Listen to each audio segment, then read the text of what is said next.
በስመ አብ ወወልድ ወመንፈስ ቅዱስ አሐዱ አምላክ አንድ አምላክ በሚሆን በአብ ወወልድ ወመንፈስ ቅዱስ ስም አምነን መስከረም 30 በዚች ቀን የእስክንድርያ ሊቀ ጳጳስ በሆነ ከበረ የተመሰገነ በአባ አትናቴዎስ ላይ ክብር ይግባውና ጌታ ኢየሱስ ክርስቶስ ስላደረገው ታምር መታሰቢያ ሆነ። ይህም ሁለተኛ ቁስጥንጥኖስ ወደ ረከሰች አርዮስ ሃይማኖት በገባ ጊዜ እስክንድርያው ሊቀ ጳጳስ አባ አትናቴዎስ አሳዶ ከካዲው ጊዮርጊስ በእስክንድርያ መንበር ላይ ሾመው።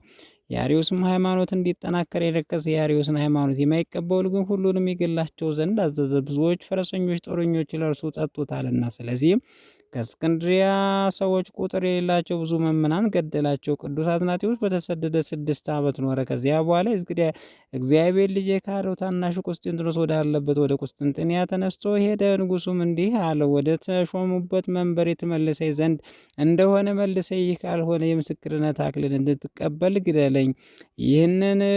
ንጉሱም ይህን ነገር ከእርሱ በሰማ ጊዜ በታናሽ መርከብ አድርገው ያለ ቀዛፊና ያለ መብልና መጠጥ በባህር ውስጥ እንዲተውት አዘዘ። ንጉሱም በስጥመት ወይም በረሃብ በጥም እንደሚሞትለት አስቦ ነበር። የቀናች ሃይማኖት ስለመለወጡ እንዳይዘልፈው ከእርሱ ያርፍ ዘንድ እንዲሁ ንጉሱ እንዳዘዘ የቅዱስ አትናቴዎስ ላይ ያደረጉበት። ንጉሱ እንጀራና ውሃ ባይሰጠው ከሰማይ ለእርሱ የወረደ እንጀራ ስለሱ የፈለቀ ውሃ አለ። የመርከብ ቀዛፊ ቢከለክለው እነሆ ዓለሙ ሁሉ በቃሉ የሚጠብቅ የሚመራ ከእርሱ ጋር ነበረ። ስለዚህም ቅዱስ አትናቴዎስ በውስጡ የተቀመጠባት ያቺ መርከብ መላእክት እየቀዘፏት በጸጥታና በሰላም ተጓዘች። በ3 ቀን ከእስክንድርያ ወደብ ደረሰ። ከምዕመናን ወገኖች ደግ ጠባቂዎች እንደደረሰ በሰሙ ጊዜ እጅግ ደስ አላቸው። መብራቶችን በመያዝ በምስጋና እየዘመሩ ሊቀበሉት ወጡ። እግዚአብሔር እንዲያመሰግኑ ወደ ቤተ ክርስቲያን አስገቡት። ከሃዲው ጊዮርጊስም ከወገኖቹ ጋር ወጥቶ ሄደ።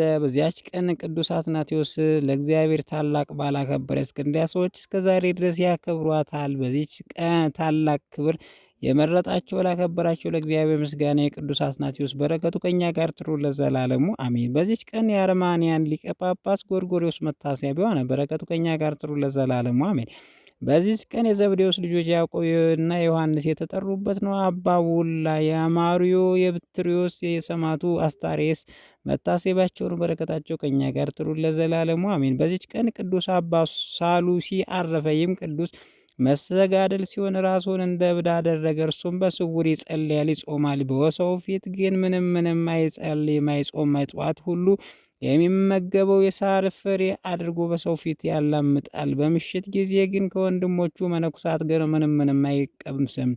አበምኔቱ አባ ይስሐቅ መነኩሳቱን ሁሉ ከስራው የተነሳ ያደንቃል። ይህንም ልማዱን ሊያስጥሉት ይሻሉ፣ ነገር ግን ልቡ እንዳያሳዝኑት ያስባሉ። በአንዲትም ዕለት የገዳማቸው ባልሆነ አበምኔቱ አባ ይስሐቅ መነኩሳቱን እንዲህ አላቸው፣ ቅዱስ ቁርባን ከመቀበሉ እህል እንዳይቀምስ አባ ሳሉሲን ጠብቁት።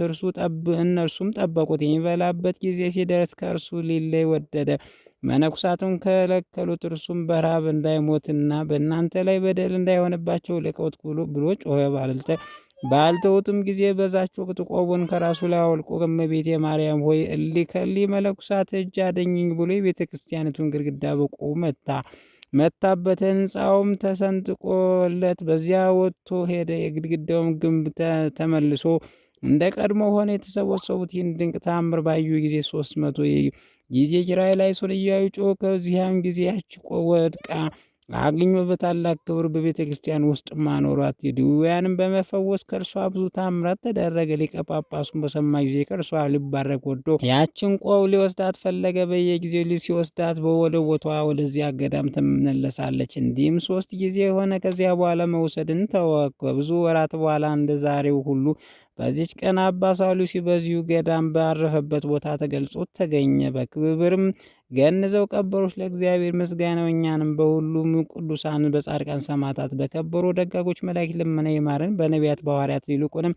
አምላክን በወለጅ በድንጋሌ ሥጋ በድንጋሌ ነፍስ በጸናች በክብርት እመቤታችን ማርያም አማላጅነት ይማረን። በረከቷ ከእኛ ጋር ይኑር የቅዱሳን የሁሉ ቅዱሳን በረከት በርዕሰ ሊቃነ ጳጳሳት አባ ማትያስ ላይ ይሁን። የክርስቲያን ወገኖችን ላይ ሁሉ ይኑር ለዘላለሙ አሜን። ጌታ ሆይ ከብልጽግናቸው ብዛት የተነሳ ብዙ መባ ካገቡት የሊቀ ዳዊትን አነስተኛ መባ እንደተቀበለው ሁልጊዜ የሚያገለግሉን ኃይለ መላእክት እያሳሰቡ ችግር ጊዜ ማቅረብ ምስጋና ተቀበል። እናንተ ቅዱሳን ነቢያት፣ የወንጌል ሰባኪያን ሐዋርያት፣ ሰማዕታት፣ ጻድቃን፣ ትጉሃን መላእክት፣ ፍጹማን ደናግል እንዲሁም ደጋጎች መነኮሳት ልጅ አዋቂ ሳይል የምንሰበሰብበትን የጉባኤ ቦታ ባርኩ። መጽሐፍ ወረቀት አዘጋጅቶ ብራና ዳምጾ የጻፈውን ያጻፈውን ከግዕዝ ወደ አማርኛ ተረጎመውን ቃለ ንባቡን በእርጋታ መንፈስና በተመስጦ ሕሊና ያዳመጠውን በደለኛ ሁሉ የምታስምር ጌታ እናት በማርያም ጸሎት ኢየሱስ ክርስቶስ በአንድነት ይማረን። ኢየሱስ ክርስቶስ በአንድነት ይማረን። ኢየሱስ ክርስቶስ በአንድነት ይማረን ለዘላለሙ አሜን።